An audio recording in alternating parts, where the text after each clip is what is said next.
Okay, everyone, we're here by the Battler Eagle exhibit, and with us now is Dr. Ronda Aliha. And Dr. Aliha, we appreciate you being here today. And usually our veterinarian here at the zoo is Dr. Misty Garcia, who you've seen on previous episodes. While Dr. Garcia is out, Dr. Aliha is taking care of our animals for us. So we're so excited that she could be here keeping all of our animals safe and healthy. So Doctor, thank you so much for being here. Thank you very much. Now, Dr. Aliha is a traveling veterinarian, something that I'd never heard about. So Doctor, tell us, what is that like?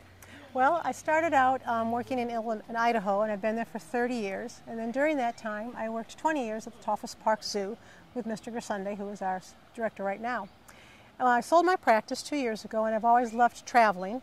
And I thought, well, I can use my profession to travel and do relief work at different clinics or different facilities. So I got 9 different licenses in different states. I also acquired a license for the United Kingdom and hope someday I can work in England.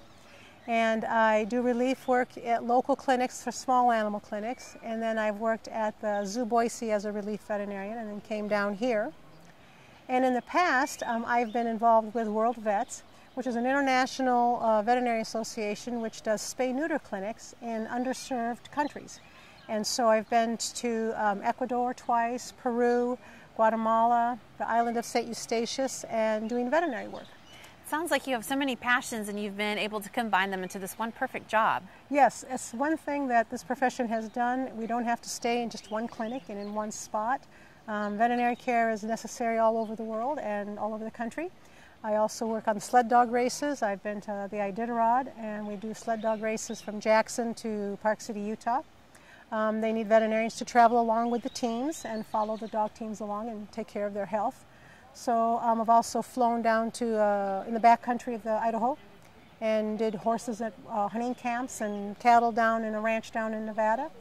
So just a variety of different work. You've definitely done a variety of different things. You're not only a veterinarian, but quite an adventurer, I think. I am an adventurer. I like to incorporate my different adventures. You know, when we were in Peru, we went to Machu Picchu, and when I was in Guatemala, we were in a volcano area and got to go do some hiking, and so did a zip line over the rainforest. So just different things that involve veterinary medicine and me enjoying the sights and sounds. Well, that's wonderful. Well, and welcome to Abilene, Texas. Thank you. We really appreciate you bringing all of your wonderful knowledge here to the zoo and keeping our animals healthy. Thank you very much. So, well, and on top of that, you've been doing some different things to our animals, you know, keeping them, you know, up to date with, I'm sure, all their medical records and things like that. Tell us about some of the projects you've been working on lately. I just got here Saturday, so we've been trying to get used to the exhibit. I've been meeting with the lead supervisors, animal care supervisors for the different areas.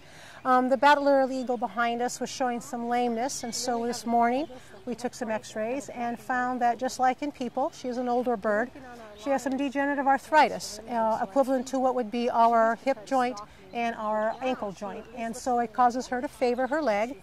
We will get some medication for her and maintain her on some medication, and she'll be on that to keep her comfortable. Well, that's wonderful. We always forget these animals, oftentimes like humans, have the same sort of ailments, and they just need to be looked after by the right people. Right, and because we take care of the animals so well in our facilities that they end up living a lot longer. And by living longer, they start acquiring the diseases and conditions which elderly people and elderly animals get.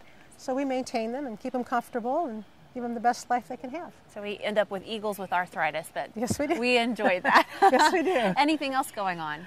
We're working on getting the flamingos worked on. They have to have their wings trimmed, and so we're going to be hand catching all of them and checking them. We did the turkeys this morning. And we're just, I'm just reviewing what has already been done and trying to stay on top of what Dr. Garcia had started. That's wonderful. And we're so proud of our zoo. And compared with other zoos, you know, what kind of zoo is this? What kind of personality does it have? It's a very, very homey, friendly personality. I like the size of the zoo, and the staff here is wonderful. It's very nice to be here. Well, we're happy to have you here, and thank you for sharing your talents with us, and we really appreciate you being here on the Wild Side today. Thank you very much.